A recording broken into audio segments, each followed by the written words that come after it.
अस्सलाम वालेकुम and hello everyone, welcome back to my YouTube channel. आज एक बड़े ज़बरदस्त टॉपिक के साथ आपकी खिदमत में हाज़िर हूँ। हमारे लोग ट्रेंड्स को फॉलो करते हैं, बल्कि अंधाधुंध फॉलो करते हैं। ट्रेंड को फॉलो करना एक आम समाजी रवैया है जिसमें लोग किसी खास फैशन, नज़रिया या सरगर्मी की पैरवी करते हैं। लेकिन अगर ये अंधाधुंध तरीके से की जाए तो इसका मतलब है कि लोग बगैर सोचे समझे इसको फॉलो कर रहे हैं। जैसे कि हैंड फ्री का इस्तेमाल, सबको पता है ये नुकसानदेह है, लेकिन हर एक ने कान में घुसाए हुए है। फास्ट फूड का किसको नहीं पता कि ये हमारे मैदा, आंतें, जिगर के अलावा दिल के लिए नुकसानदेह हैं, लेकिन सब खाए जा रहे हैं।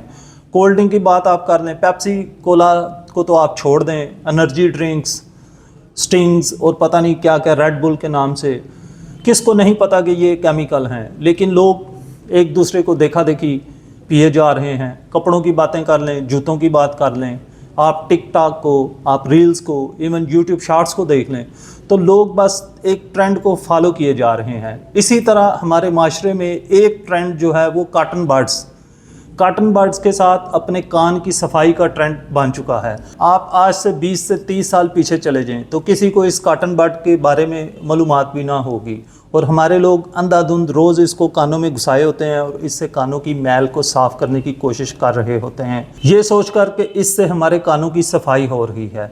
लेकिन क्या आपको इसके नुकसानात का पता है कि इसके इस्तेमाल से हमारी सेहत पर क्या क्या नुकसानात मुरतब हो रहे हैं? तो आज की वीडियो में हम इसी पे बात करेंगे कि कॉटन बड के इस्तेमाल से हमारी सेहत को कौन कौन से खतरात लाहक हैं। तो वीडियो का एंड तक ज़रूर देखिएगा।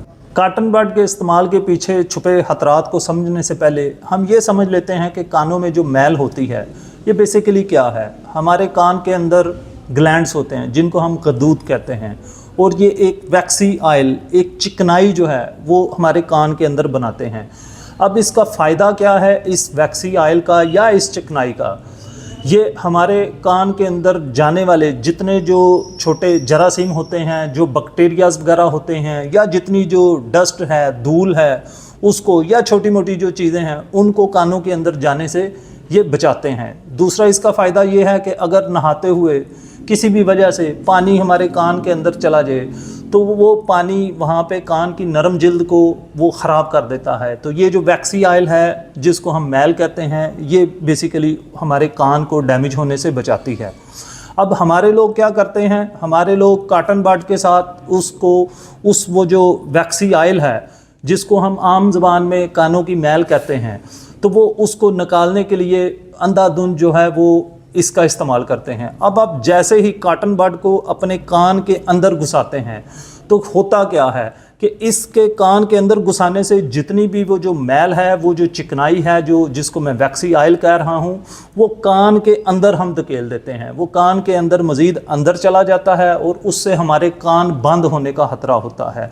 कानों में पेन स्टार्ट हो सकती है, हमें यहाँ पे घंटियाँ बजने की जो है वो आवाज़ें आ सकती हैं, और एक सीवियर मेडिकल एमरजेंसी, यानी कि हमें इमरजेंसी में डॉक्टर के पास भी जाना पड़ सकता है। दूसरा इसका नुकसान क्या है कि जैसे ही हम इसको अंदर घुसाते हैं तो इसके घुसाने की वजह से मैल, क्योंकि कान के अंदरूनी हिस्से की तरफ, अंदर की तरफ धकेली जाती है, जिससे कान का पर्दा जो है वो भी फटने का डर होता है।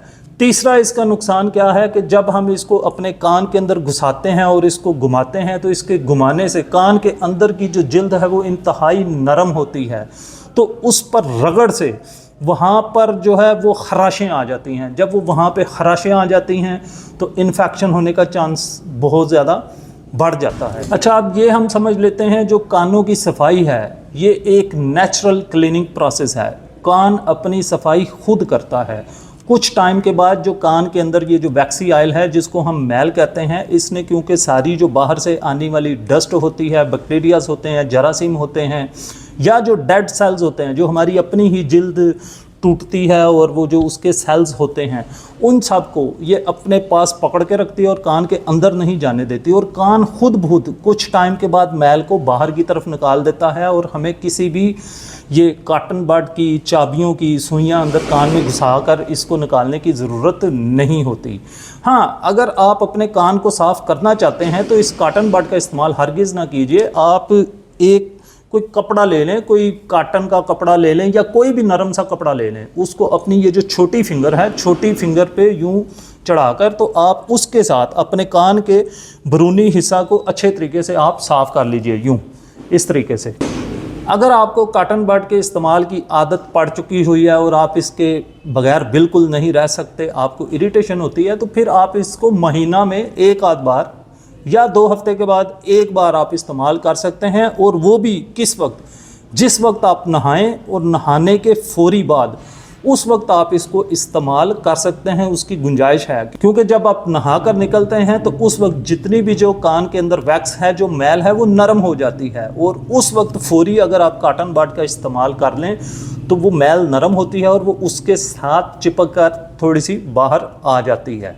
एहतियात कीजिए, अपना और अपने प्यारों की सेहत का ख्याल रखिए। और अगर आप मेरे चैनल पर न्यू हैं तो मेरे चैनल को सब्सक्राइब कर लें ताकि आपको ऐसी ही इन्फॉर्मेटिव वीडियोस मिलती रहें। मेरा नाम है डॉक्टर एजाज़ अली। मुझे है ख्याल आपकी सेहत का, आप भी अपनी सेहत का ख्याल रखिए।